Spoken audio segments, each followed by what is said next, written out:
right, let's get into our next leg of discussion now. Since the Buhari administration came into power, the federal government has been making moves to reposition Nigeria's economy and create a business-friendly environment that would attract entrepreneurs and foreign investors. A formidable economic team headed by Vice President Yemi Osinbajo developed the Economic Recovery and Growth Plan, an initiative that seeks to save the economy from a downward trajectory. Now, the efforts of the economic team paid off when Nigeria moved up 24 points in the Ease of Doing Business ranking for 2018, conducted by the World Bank. Now, in a bid to consolidate on its gains, the federal government, through the ERGP in February, launched a 60-day national action plan, the third in a series, and that ended on April the 5th. Now, the action plan is expected to further reduce the challenges faced by small and medium enterprises when getting loans, paying taxes, or moving goods across the country by removing critical bottlenecks and bureaucratic constraints to doing business in Nigeria. Yes. All right, now we have in the studio the Senior Assistant to the President on Industry, Trade and Investment, Dr. Jumoke Odowale. Good morning. Morning. Good nice morning. to see you. Good to see you again. You too. All right. I hope you have success stories for us. Yes. Super. Great. The last time you were here, we talked about the NAP 2.0, which was part of the series going on how to ensure that small-scale businesses and the environment is conducive. Before we even go to what you're launching now, the 3.0, which is the last leg of the series, how would you assess the success of the 2.0 you did the last time? Well, first of all, if I could double back a bit, thanks for having me again. The Economic Recovery and Growth Plan has 3 pillars, the third of which is on competitiveness. So this is really the soft infrastructure part of development in the country. We all know we need a lot of hard infrastructure, power, roads, and rail. So the Ease of Doing Business initiative is chaired by the Vice President under the Presidential Enabling Business Environment Council, which has been working on this since July 2016. We recorded a number of successes that resulted in the 24 places up. 2.0, a bit more difficult. When you have scoped the lowest hanging fruit, it becomes progressively more challenging to move forward. So those were things that were more internal to the agencies. They were able to deliver. They did try. We ended at about 52% in December. And we decided to take some learnings. There was a bit of reform fatigue at that time. But we consolidated and re-strategized and came straight into 3.0 this year from February to April. And we have had significant traction. So 2.0, yes, it wasn't too impressive compared to NAP 60 that ended at 70%. And then the council gave us a 30-day extension, and then we ended at 82%.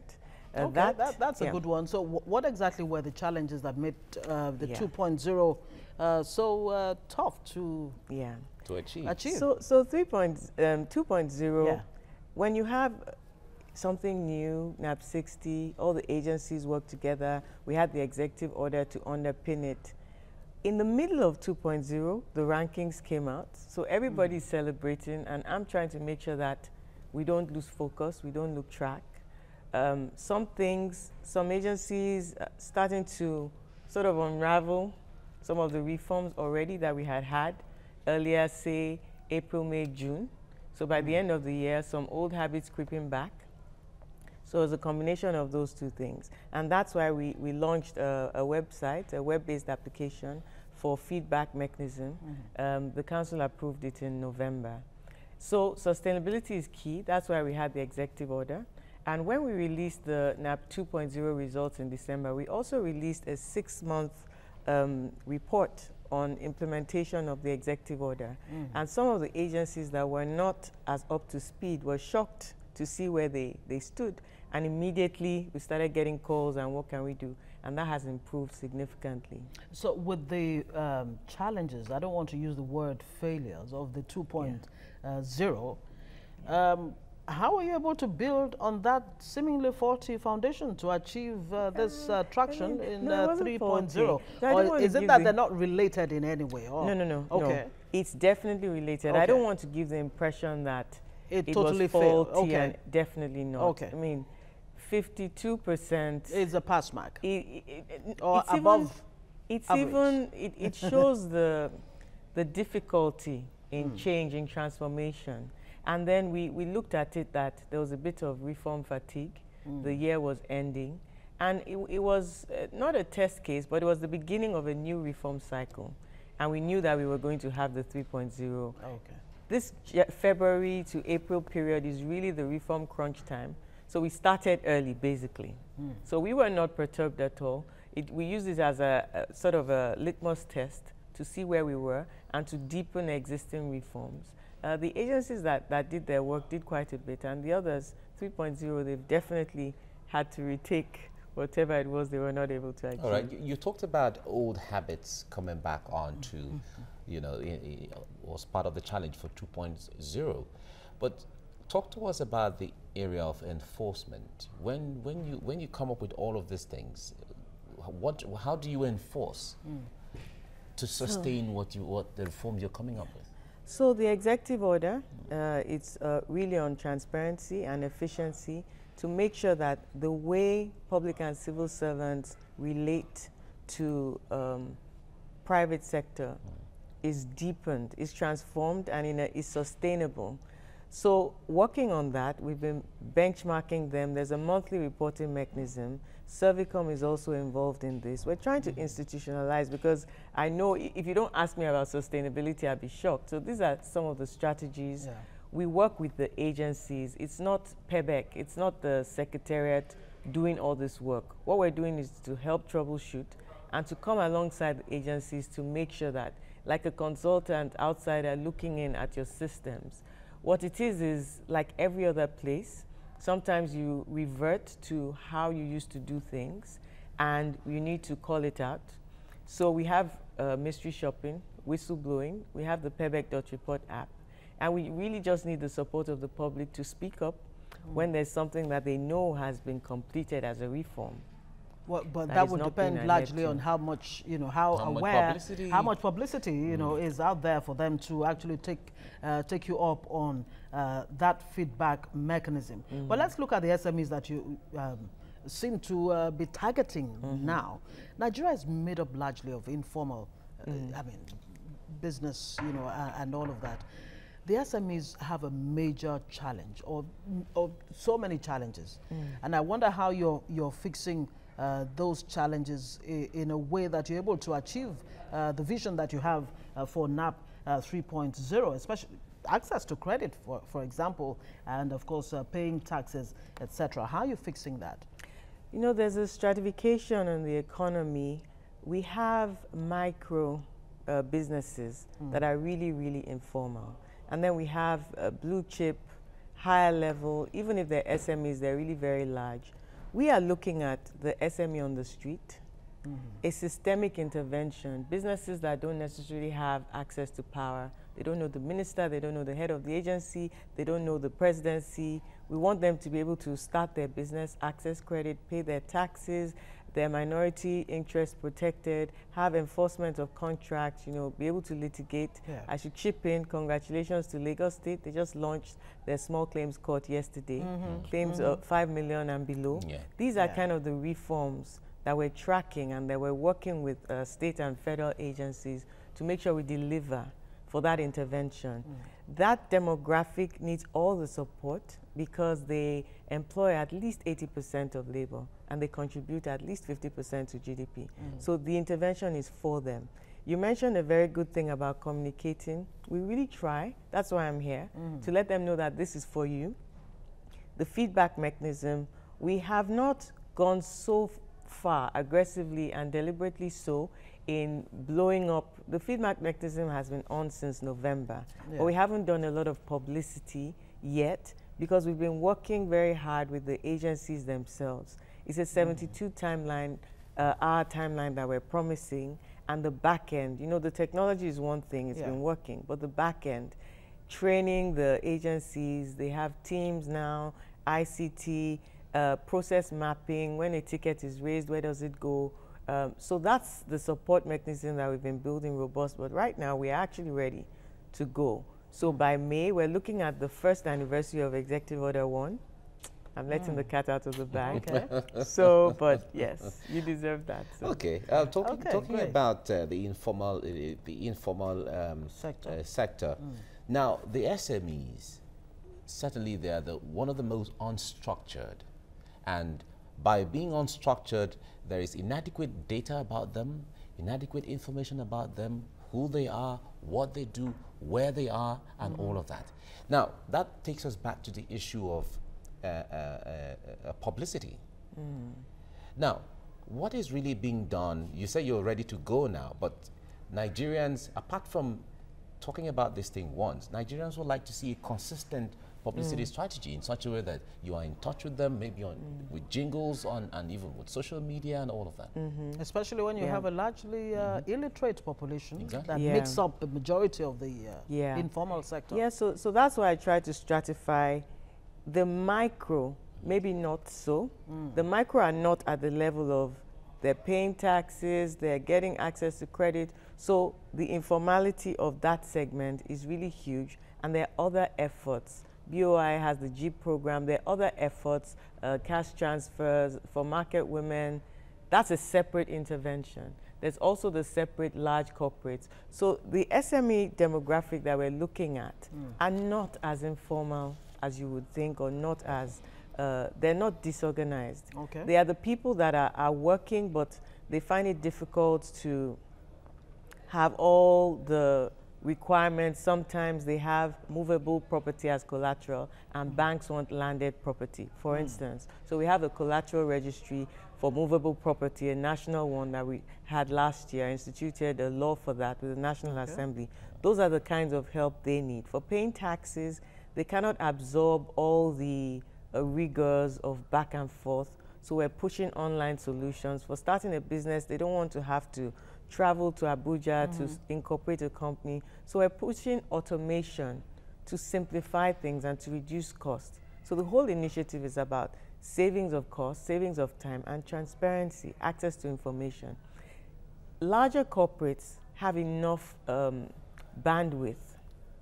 They have enough staff, they have enough capital to absorb things like that. Yeah. But smaller companies, if I employ 5 people, I don't have time to leave one person sitting at NAFDAC for 2 weeks. I want to be able to do it, do it in 10 minutes from your desktop, and let's know that work is continuing. So they don't have that buffer of extra labor and extra capital. Yeah. So we're trying to solve for that. We're really trying to reach them. We work a lot with organized private sector. We work with chambers of commerce, NASIMA, NASMER. We work with, SMEDAN does a lot of work with them as well. We work with LCCI. Yeah, so those organized private sector, bring them together, and then we're able to disseminate information. But we have really taken a strategy now, going forward. Now that we've, for the last year, completed a number of reforms, what we're moving to our next phase is to make sure that the impact is felt. Yes. By now telling SMEs, particularly if you're in agribusiness, these are the reforms we have done for you. If you're in ICT, these are the reforms. If you're in light manufacturing, these are the reforms. So we're going targeted. We're coming down both in language and presentation, and we're going to where they are. Radio, because when the TV. grammar is too much, it's like you're talking Yes, over yes, their yes, heads. yes. But tell us, are you guaranteeing for us that by 2019 or not 2020, the rating in terms of ease of doing business would be much better than you have now? 145 out of 190. You jumped 20. When I say you, we. Yes. Nigeria. Yes. Jumped 24 places. Yes. From 169 out of 190 countries. What are we Yes. projecting for next year? want- With all of yeah. what you have in place now, Can it deliver? can it deliver? We're really working very, very hard. The ministries, departments, and agencies are working very hard. I told you we had the test run at the end of last year, but we gave them a break, and right from February 5th, they've been back at it, and we've made quite some traction. NAP 3.0 ended at 68%, and the council gave us a further 14 days. We're just scooping in just now what has transpired, but as at last week, we're already at 72%. These percentages don't mean much. What do they mean? Exactly. Till I start quantifying them. Exactly. Yeah. I mean, we've been working very hard with agencies to make sure, for instance, if you take indicators trading across borders, making sure that the single interface led by Nigerian Customs Service is operational to save the cost. We clarified the palletization policy and what its objective is. We've done things like make sure that some of the forms, NXP forms, are now online. We've made sure that the pre-inspection agents also have their forms online. Those are the kinds of interventions. But all these, you tick a box, it's done from the top. We need to drill it down, make sure it happens. We're hoping that private sector has felt the impact and would validate those impacts, because we only move up when private sector validates that they felt what we've done. Yes, we hope by 2020 to be top 100. Right now we're 145. We have a number of things that we need to do to keep moving. It's so easy to move backwards. But the perception index is one thing. Working at that and making sure that we validate is one thing. But removing the bottlenecks and making sure that SMEs feel really supported. We are going to release an impact assessment by the end of May that will show exactly the cost savings we had last year when we had the first 6.0 NAP 60. Showed some of the impact in terms of cost, traveler time saving, registering a business saving. It's been another year. So now, how have SME, sometimes when people say, the CAC portal, it's slow, it's this, it's that, I smiled because this time last year we were not talking, that was not the conversation. At all. CAC had 6 manual forms that were consolidated. They had their servers moved to a private company and their portal stabilized. They had an integration with FIRS so that stamp duties could be paid and you can get your TIN number automatically, name reservation. So when people are saying this, I'm happy because the conversation has moved. Our stakeholder engagements are now more sophisticated, the discussions, and people are asking for more, which means that speaks to the sustainability. Once Nigerians ask for more, then governance, whoever is in governance, has to give them. Yeah, they're not going to go back. Exactly. Yeah. Now, when it comes to staying on the issue of registering business, we know that since 2008, there has been incremental improvement on year after year on introducing this, introducing that. What is the final destination of when it comes to registering business? What is your idea? What's your target? What do you want to achieve at the end of the day? From here, I can register a business in 30 minutes. That would be what I want to achieve. If I have all the information from wherever I'm sitting, anywhere in the world, I can register a business in Nigeria, upload everything I need, and get my certificate emailed to me immediately. That's really the gold standard. Okay. So it's mostly going to be automated, yes. Really. That's what you're It's doing. all about, because to save costs, to save time, to make sure there's transparency, to remove rent-seeking opportunities, what you need is a lot of automation, which does not mean that we don't need people. We need a lot of people. The back end will have a lot of people doing their work, making sure that things are done. But what automation does is it gives certainty, it reduces time, it reduces cost, and it also gives us that very important lack of corruption. There's just clarity, and the system, what you pay is what you pay, and you don't need to know anybody. The issue of sustaining the program at the end, or sustaining these reforms at the end of the day, is part of the concern Nigerians have. They have always been the issue of when one government goes, another one comes, everything seems to change from and the starts scratch. from from square one, as the case may be. What are the likelihoods that we know we're going into elections next year? So we don't want to talk about the issue of whether the government is going to win and stay back. That's not the issue here. Yeah. But the point there is, when it comes to sustaining this from one administration to another, what's the target? So this is very much institutionalizing one of our goals. We're very collaborative. There's nothing like, we work with all the states now and the Federal Capital Territory. We're replicating, we're looking for a system, bless you. We're looking to have a system in place and institutionalize the reforms. We're also working with the National Assembly to have an omnibus bill to really entrench some of the reforms in our laws, so it's not at the whims and caprices of even agencies themselves or MDAs or the government in place. These are some of the relics in our laws that should have been removed long ago anyway. So National Assembly has been a very supportive partner in this exercise. I think the biggest joker of all is the Nigerian people. We are known to be vocal, we're known to be expressive and opinionated, and we believe by having a robust feedback mechanism, everybody becomes a reformer. Everybody has a stake in the game. It's one economy throughout the country. So the most important thing I would say is for private sector to speak up, call it out. Yeah. This is the process. This is the cost. This is the timeline. Why am I not getting this service from you, Nigerian Immigration Service? Why am I not getting this service from you, Corporate Affairs Commission? I know for a fact that this costs 20,000.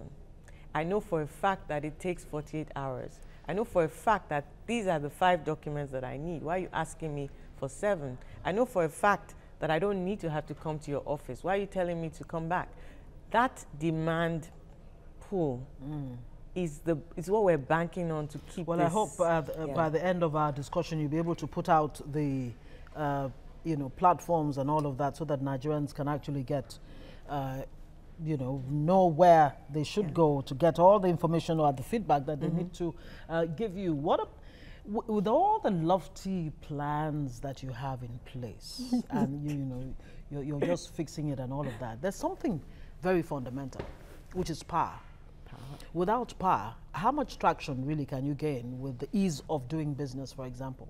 And are you doing anything in concrete terms to change the narrative as far as power supply is concerned? Where it started from was about the ERGP and the competitiveness, really for Nigeria to be competitive and super productive. Definitely, we know that under that pillar is right there, power. Apart from power and energy in general, we need more robust transportation, we need rail, we need roads. So those are the things, aviation, for trade. Those are the things really being worked on very specifically by the ministers in charge, Minister of Power Works and Housing, and the Minister of Transport. But the soft infrastructure, you should recall that even with less power, Nigeria was grossing the highest amounts of foreign direct investment on the continent. Yes, a lot of oil related, but regardless of even oil, this economy is attractive anyhow you look at it. What we're battling with is the opportunity cost. How much more can we do if we solve these challenges, which we are working very hard. Especially with deliberate, policies in place. Right. Nigeria ranked at 125 out of 137 economies in the Global Competitiveness Report 2017. We hope it will even improve further. Definitely. Well, thank you very much, Dr. Jumoke Oduwole, Senior Assistant to the President on Industry, Trade and Investment. We hope the next time we sit to talk about this again, there's going to be more improvement and better understanding for Nigerians. Thank you very much for coming. Thanks for having me. Thank you.